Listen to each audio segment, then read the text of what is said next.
Good afternoon, everyone, and welcome to the Brooklyn Book Festival. I'm Liz Koch. I'm the co-producer of the festival together with Carolyn Greer. We are thrilled today that we're presenting nearly 50 programs from 10 a.m. until 11 p.m. tonight. We're very excited about the program that's happening now and very much encourage you to show the love to the authors by purchasing their books from the button below. With no further ado, I'm going to turn it over to Hafizah and enjoy the program. Thanks so much, Liz. Hello, everyone. Welcome to our panel. I'm Hafizah Geter, and this is On Borders, Real and Imagined with Claudia Rankine, Cathy Park Hong, and Jenna Wortham. After I introduce our panelists, they'll each share a brief reading, and then we'll move into conversation, and then hopefully we'll have some time left at the end for one or two questions. So just to note that the event is not going to be closed caption right now, but it will be online at the Brooklyn Book Festival's homepage later with closed captioning for everyone. All right, so first up we have Cathy Park Hong. Cathy is the author of the creative nonfiction book Minor Feelings, An Asian American Reckoning, and 3 poetry collections including Dance Dance Revolution, chosen by Adrienne Rich for the Barnard Women Poets Prize, and Engine Empire. Hong is a recipient of the Wyndham Campbell Prize, the Guggenheim Fellowship, and the National Endowment for the Arts Fellowship. Her poems have been published in Poetry, the New York Times, the Paris Review, McSweeney's, and elsewhere. She is a poetry editor for the New Republic and professor at the Rutgers University Newark MFA program in poetry. Claudia Rankine is a poet, essayist, and playwright. Just Us, An American Conversation completes her groundbreaking trilogy following Don't Let Me Be Lonely and Citizen, which was a New York Times bestseller and winner of the National Book Critics Circle Award in Poetry and other awards. She is the author of The White Card, a play, 3 previous books of poetry, Nothing in Nature is Private, The End of the Alphabet, and Plot, and co-editor of the anthology The Racial Imaginary, Writers on Race in the Life of the Mind. Jenna Wortham is a staff writer for the New York Times Magazine. She is also co-host of the podcast Still Processing, which is the best podcast ever, by the way, everyone. She is a sound healer, Reiki practitioner, and herbalist, all of which she lovingly practices on Kimberly Drew. She is currently working on a book about the body and disassociation, and with Drew is the co-editor of Black Futures. She lives in Brooklyn, New York, and you can follow her on Twitter at Jenny Deluxe and at jennydeluxe.com. I'm going to turn it over to Cathy. Okay. I'm going to just read a brief excerpt of Minor Feelings, just the beginning from United. And by the way, I am absolutely tickled pink that I am part of this panel. I feel very honored. Okay. For as long as I could remember, I have struggled to prove myself into existence. I, the modern day scrivener, working 5 times as hard as others, and still I saw my hand dissolve, then my arm. Often at night, I flinched awake and berated myself until dawn shiv of light pierced my eyes. My confidence was impoverished from a lifelong diet of conditional love in a society who thinks I'm as interchangeable as lint. In the popular imagination, Asian Americans inhabit a vague purgatorial status, not white enough nor black enough, distrusted by African Americans, ignored by whites unless we're being used by whites to keep the black man down. We are the carpenter ants of the service industry, the apparatchiks of the corporate world. We are math crunching middle managers who keep the corporate wheels greased, but who never get promoted since we don't have the right face for leadership. We have a content problem. They think we have no inner resources. But while I may look impassive, I am frantically paddling my feet underwater, always overcompensating to hide my devouring feelings of inadequacy. Thank you.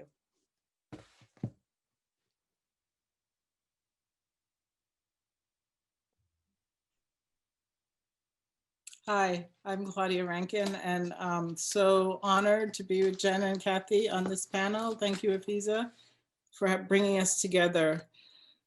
Just Us is a series of essays, but it has 3 poems, so I thought I would read from the very first one. What does it mean to want an age-old call for change not to change, and yet also to feel bullied by the call to change? How is a call to change name shame, name penance, name chastisement? How does one say, what if, without reproach? The root of chastise is to make pure, the impossibility of that. Is that what repels and not the call for change? What if what I want from you is new, newly made, a new sentence in response to all my questions, a swerve in our relation and the words that carry us, the care that carries. I am here without the shrug, attempting to understand how what I want and what I want from you run parallel, justice and the openings for just us.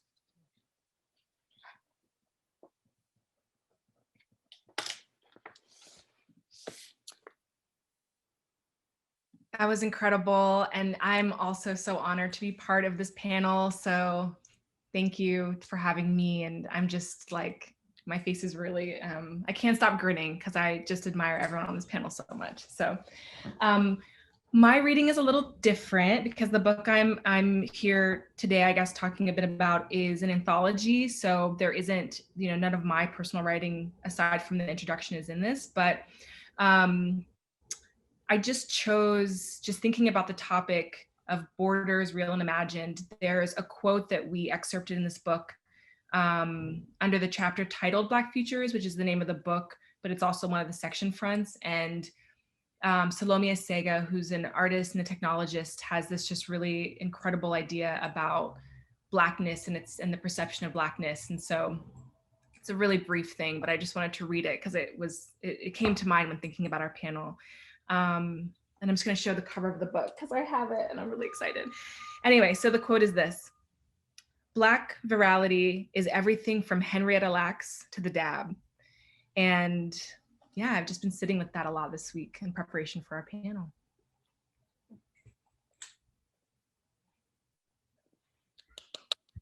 Thanks. Thank you.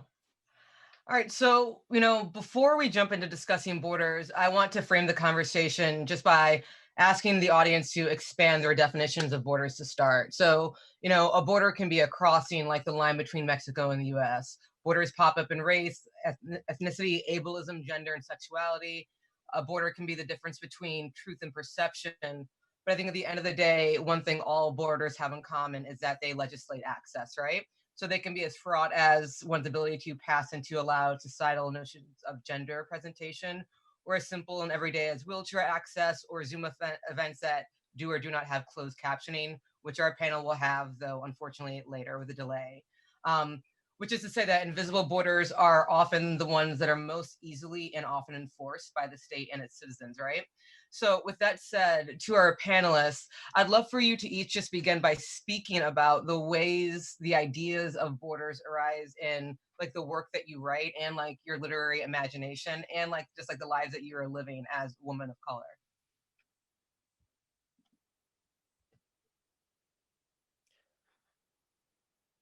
I can begin since I was the first to read.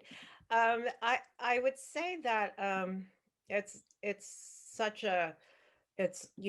border can apply, as you were saying, can apply to anything. It's a line that separates two zones. We often think of it as geographic, but it can apply to any concepts like our identities or abstract concepts like truth, the difference between truth and fiction, which is always being violated right now. And that's an example of it being good that there is a border. For me, actually more recently with the beginnings of a new book that I'm working on, right now I'm thinking of border as more as geographic, as something that's very pertinent to my family history. My family comes from a country that's vivisected by a border, the DMZ border that divides North from South Korea. And I write about this in Minor Feelings, where this border was arbitrarily drawn by American mid-ranking generals who knew absolutely nothing about Korea and who just sort of randomly used National Geographic map as a reference to divide that border, to make that border. And as a consequence, split millions of families. So my grandmother, for instance, you know, my maternal side is North Korean, and you know, my grandmother and my mother and my sister, uh, you know, they buried all their kind of valuables under a persimmon tree. I'm doing these interviews now, and it's just interesting to learn about these details. And then they crossed you know, when the tide was low in the Yellow Sea, along the Yellow Sea, and they thought they could go back. You know, they thought they could go back, and my grandmother thought she could see her mother and her family and her siblings, and then the border closed, and she was never able to. She never saw her family again. She never saw her home again. She couldn't make phone calls. She couldn't write letters. Nothing. Absolutely nothing. It's just shut down. Um, and I guess, like, in that way, in that way, you know, I want to first start with borders as geographic. You know, I think that the legacy of the West has always been about family separation and border patrol. Not, you know, of course, now we're seeing this crisis in the wall or the border between Mexico and the U.S., but I think that, you know, I'm just thinking about, I've been thinking about just sort of the way the West has carved up and built nations, carved up nations in Africa and the, you know, in the Middle East. And, you know, and how that's going to, what's going to transpire in the future when there's going to be great migration, you know, because of climate change. But, you know, that's one way to treat border. You know, I think of borders in terms of racial identity, as well as intersectionally, being woman, being Asian American, and, you know, or that being artificially drawn, and how borders of identity are constantly crisscrossed. We could also talk about borders artistically. I've always been interested in violating borders as a writer.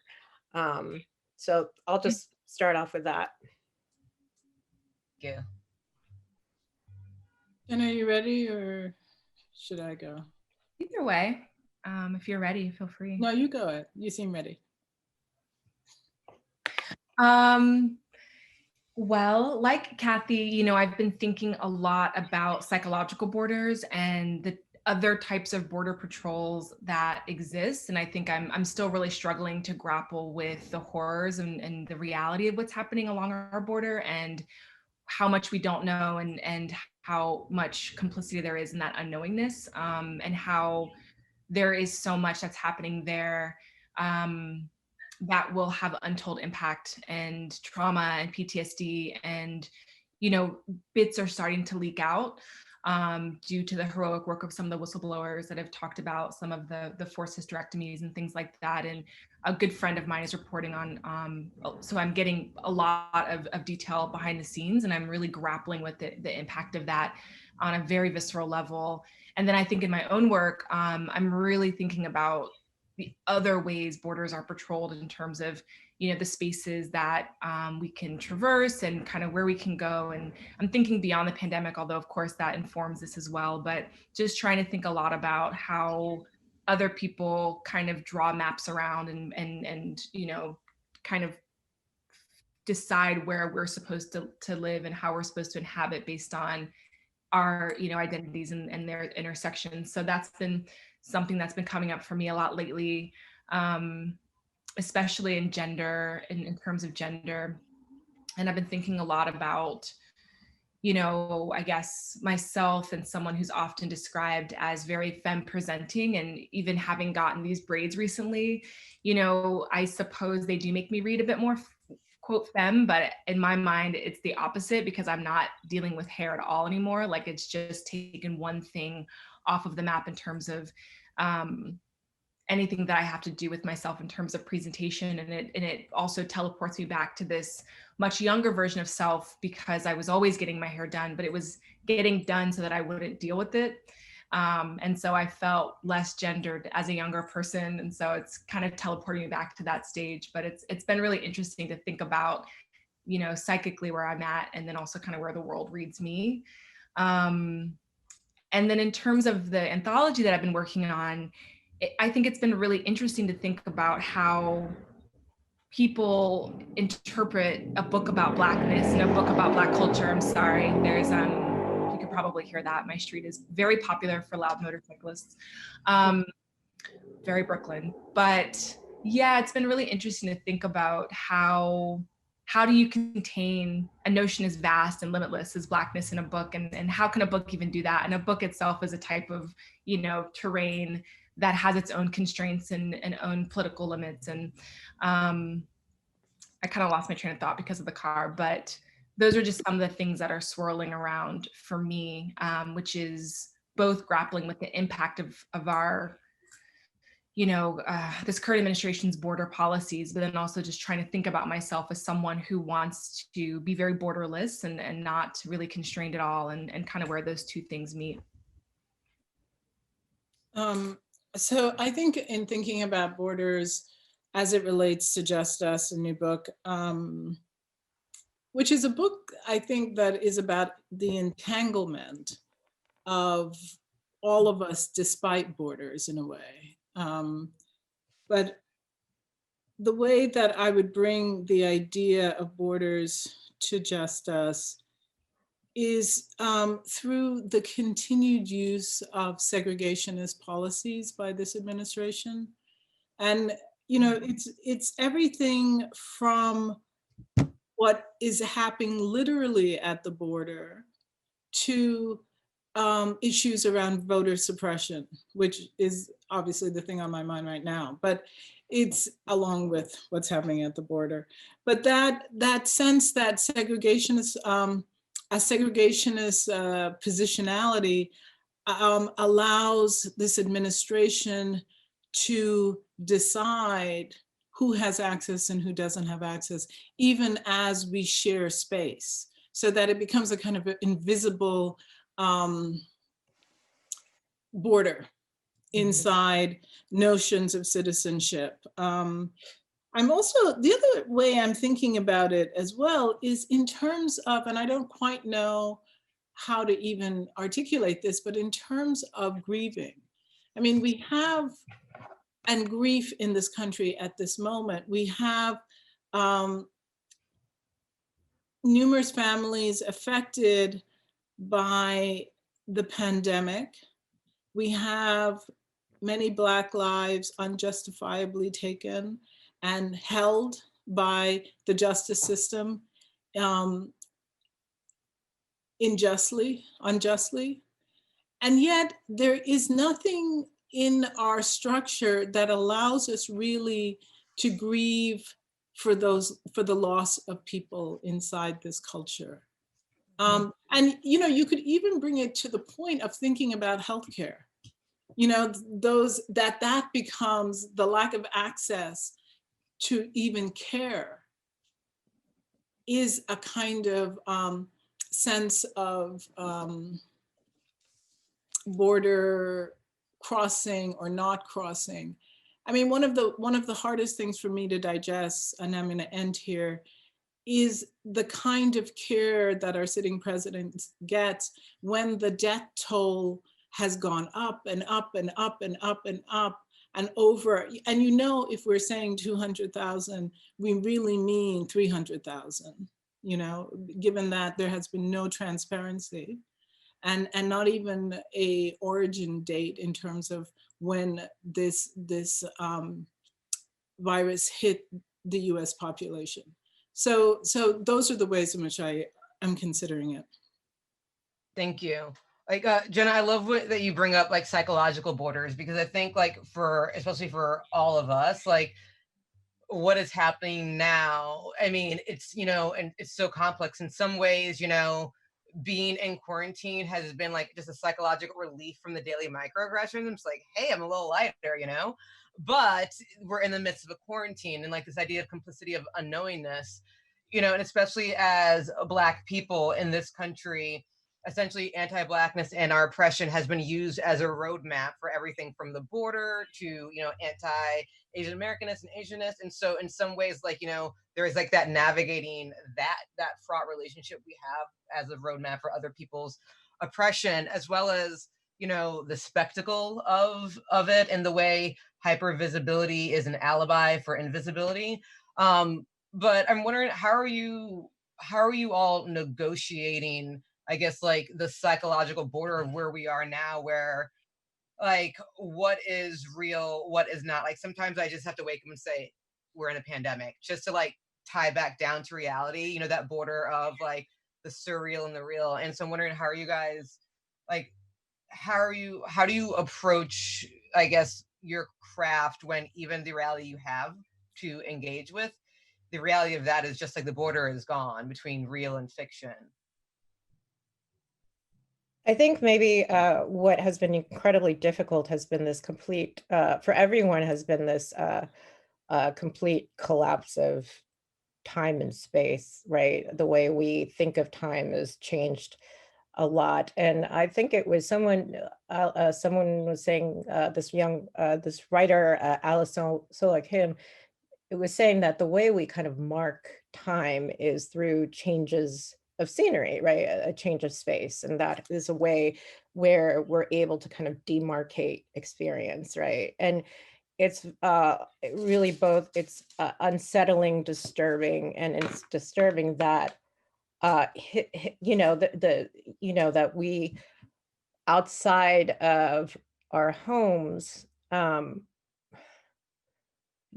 news cycle is just going at such a furious rate. It's like this kind of tornado, but at the same time, for some, I wouldn't say all, I wouldn't say this for, say, essential workers, but for myself, I can say we're in our homes where there's very little going on, and the way we are witnessing, I think the notion of witness has also really kind of really upended itself.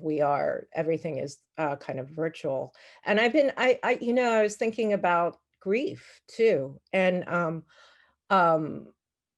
I think it was in the New York Times or something, or it might have been the New York Times or Washington Post, where there was this article that said that the human brain is not equipped to face mortality, that it's that it's like its own, that's why we're not equipped to face our own mortality, and that it just continues along, and that's why we're able to go just live day to day, oblivious of the dangers around us. And I thought, well, that's true, but I also wonder if that's also particular, if there gradations of that, obliviousness of, between groups, say, working class versus the elite, or Black versus white, or, or America versus everywhere else. And I think, in the States especially, we've always, I think, we've never had an economy, or really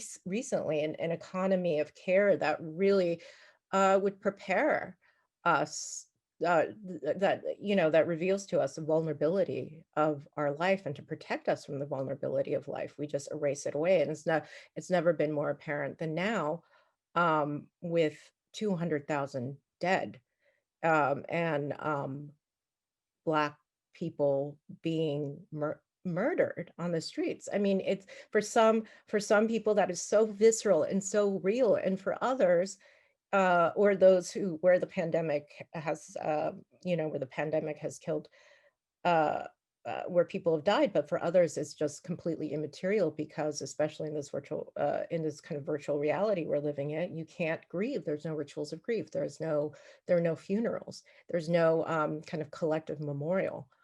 Yeah, I don't know. So.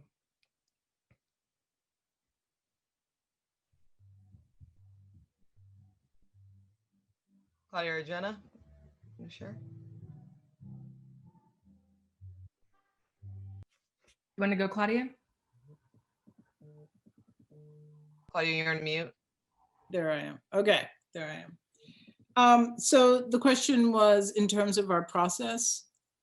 Yeah, how you're navigating like the psychological borders of Greece, of the psychology of borders. Like some ways that's just double consciousness, right?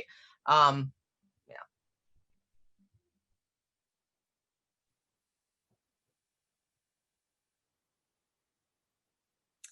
Well, I think one of the ways in which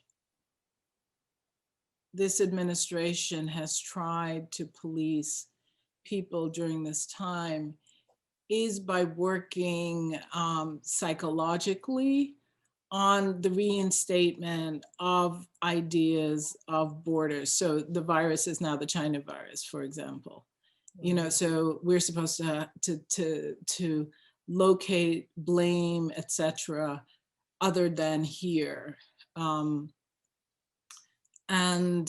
And white supremacy should stand by with the Proud Boys. And I was really interested in that notion of white supremacy standing by when in fact it is, you know, it is a thing. And so that the question of white supremacy as a thing that is outside what is already in play, in action, in power, was also interesting to me as I was watching the debates lately. And what that does psychologically to me as a writer is, I think it creates in me a watch and see sort of hashtag what's next mentality.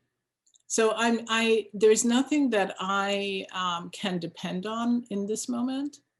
And so because of that, it's hard for me to actually move forward in terms of work. I really find myself as a writer standing back in this moment and trying to keep up, one, you know, as Cathy was saying, with the constant change in the news cycle that changes but stays the same. And also in terms of, it's hard to know what is true. I mean, there's been such a campaign on fake news, but there's also the reality of not knowing what is true. When the level of, there's no transparency. There's not even the illusion of transparency with this administration, so that you really don't, you know, when it was claimed that he was sick, people were willing to believe he wasn't sick because you have absolutely no idea what's real and what's not real. And so the borders of reality are constantly shifting in this time, which is psychologically unstabilizing or destabilizing for people who are already destabilized by the virus and by everything else that's going, the quarantine, job instability, you know, all of it. So it's, you know, to be honest, I am not writing. I mean, I'm using this time to read. Yeah. Which has been good. I mean, Cathy's book is a great book. I recommend it to everybody. But, you know, but it's true. I have been using this time to read because I really feel like it's hard for me to say anything and stay with it for 24 hours. Jenna? Mm-hmm. I really appreciate that perspective. And I think what I'm really resonating with, Cathy and Claudia, is both of you were talking about, you know, the disorientingness of being mired in a reality that we're negotiating all the time. You know, we don't know what's true and what's real. And so that in itself requires a kind of mental exertion, and kind of like a self-determination to just like figure it out for yourself, you know? And so I think one thing that's been really productive and helpful for me is I've just really decided to opt into the realities that make sense to me. And so in you know, knowing that we had this panel coming up, rereading both of your books and just really appreciating work that kind of lays bare an experience of a group of people or just a person, and just talking through like, this is what happened to me, this is what is happening to me, this is what has happened to me. And I found a lot of comfort in that,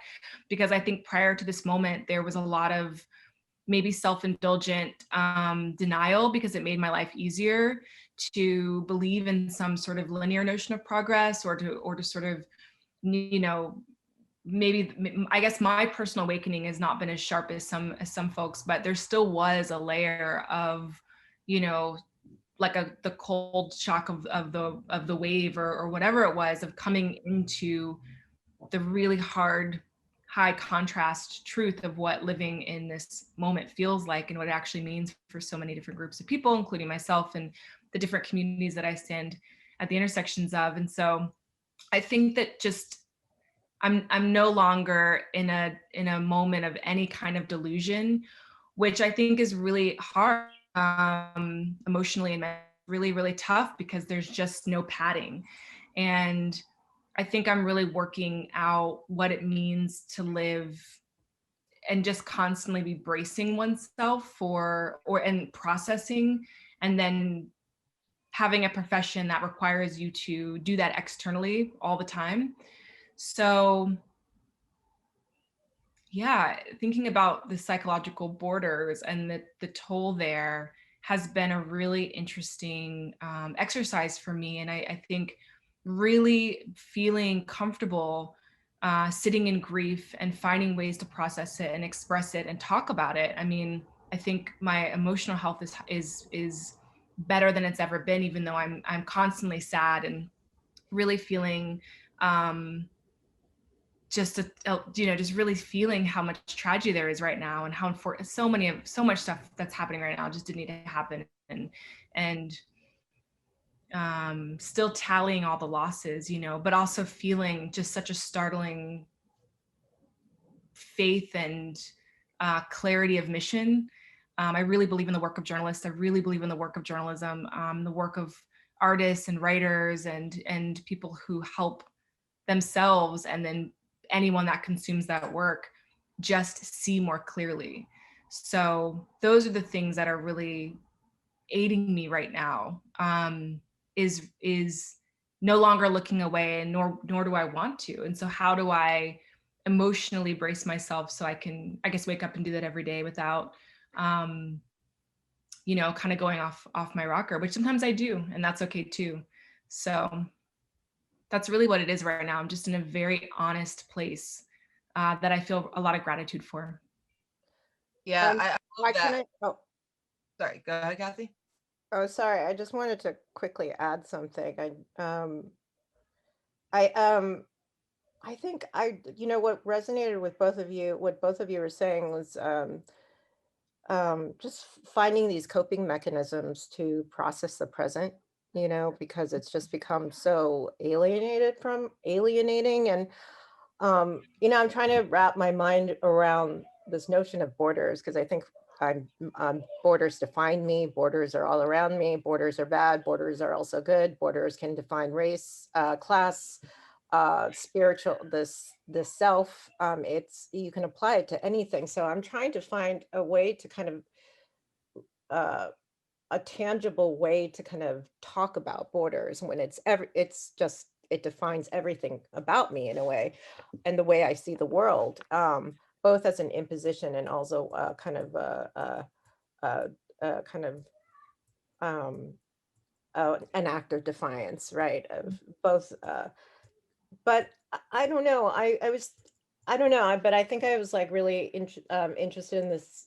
What both of you said, like about Claudia, you saying not writing but reading a lot, and Jenna, you saying you were opting in for what gives you comfort. And I'm, because I'm having a really hard time as probably all of you are having a really hard time, where I think maybe I would say that one aspect of this life right now that I'm having a hard time with is this utter lack of control in this country, and there's the complete unpredictability of our future. And that brings about a lot of collective anxiety. When you don't know what's going to happen tomorrow, you're going to be very anxious. And then what do you do when there's so much, when there is this kind of, when there is this unpredictability? Some people like myself would want to kind of, you become over controlling, right? Trying to control certain aspects of your life to have some kind of hook on the present or hook on reality. And for myself, at least, like 2 weeks ago, I was ready to I was on this total, people are either fight or flight. And I was like fighting for preparing myself almost for war, for civil war, with, the ominous rise of white supremacy. It's already here. And then this week we find out the president has COVID. And then there's this sort of this general expectation that we wait and even extend our sympathy. And so it's just this complete vertigo. And it's hard to be a writer, and I think I've been trying to follow my own advice, where I've just been trying to just write down what's ever, just sort of journal what's been happening and then shape it into something later. But, I don't know. I'm just Yeah. I'm just expressing my frustration. That's all. I mean, yeah, I think that we're definitely all with you. I mean, like, I, for one, count reading as a form of writing. But like, I also in times like these, I keep repeating, like, there's the disability justice activist Mia Mingus says, like, we must leave evidence that we were here, that we existed. And I think that's so like that maybe that is the work, is like leaving, because like we know we're not going to fix any of this shit, but like it's our job to leave evidence so there's proof for the next generation who has to come inherit the same like bullshit that we have inherited, And so I think that's like often the way I approach it. Real quick, I want to tell audience members to start dropping in questions before I open to questions. And if you guys can maybe just it's going to be a huge question that can't be answered quickly. So if you can answer it quickly, that'd be great. So one thing that I'm so fascinated by is like the death of empathy, because Claudia, you talking about mourning, that like empathy can be a kind, like a death and disappearance can be a kind of death. And I will admit, I only ever see like non-poets talking about the death of empathy, because poets are always crying. But I'm wondering, do you believe empathy is dead? And because I feel like, white people have fucked empathy up, and we often like I don't want to like just toss something out because white people fucked it up. But like, do you believe empathy is dead? And like, regardless of which side you fall on, what does it mean to live now in a culture that thinks empathy is dead?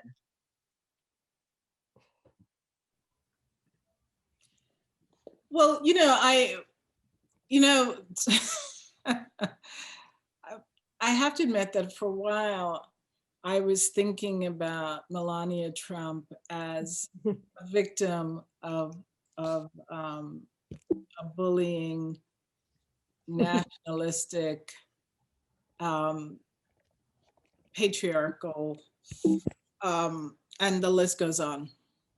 And then those tapes came out where she talked about the children in the detention camps and said, oh, so they don't have their parents. They came over with coyotes. I was like, oh, okay. And it was one of those moments where yet again, I was reminded of this fantasy I have in believing that people are empathetic, that, like that because they're human, they're empathetic. And so she's a woman, she has a child. We know the name of that child, she is married to a bully. We understand how women have been treated historically over time. And then the tapes come out. And we hear that she couldn't care less. Couldn't care less. She has no ability to think about those children as children. And so I definitely found myself being pulled into a reality of limited empathy.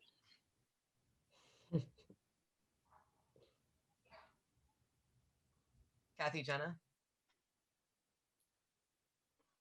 Yeah, I think I've been thinking a lot about the limits of empathy and the purpose of it. And I think it's often sort of, it's often presented as this kind of mission critical for, you know, non-white people to like, that like our role, you know, as creatives or artists or scholars or whatever, is to like impart a sense of empathy, like get white people to be empathetic to our plight. And I think I'm not interested in that in my own work at all. Because I think it has its limits, and I don't think empathy apparently is very expensive. You know, you have to give up a lot in order to have, because having empathy means you have to care. And so you have to be willing to do something about it then. And so there's quite a high cost when you have a lot of privilege and power and dominance to have empathy. Because then if you're a moral, rational, good person, then the next step is action. And that also means giving something up, letting go of something. And I mean, I don't believe that people are willing to do that. And I think it's as simple as, you know, I was really struck by in May when all of Brooklyn broke out into protest around George Floyd. I'm really struck by this memory I have of walking through Fort Greene, joining a protest, kind of as a journalist and also as an observer and as a person who's affected by all these things. Marching through Fort Greene saying Black Lives Matter, and like all these white families coming out to their brownstones to clap. And it's just the irony, right? It's like, if Black Lives Matter, you know, this neighborhood wouldn't be gentrified in this way. You know, we wouldn't see the housing disparities that we do in New York. And so I don't know, it's like, I'm just really sitting with it at even like a very fundamental level, of putting a sign in your window all the way up to this administration about what does it actually mean to care, deeply care about the experiences of somebody else. And really, I mean, I would like to know more, but I know for me, I have a ton of empathy for myself and those around me. So I don't think it's dead at all. I just think that some people can afford to have it. Yeah. Yeah. I have no empathy for Melania, and but I understand. Well, But actually, but when she was talking about Christmas and like, what the fuck about Christmas, it's like I can sort of relate to that.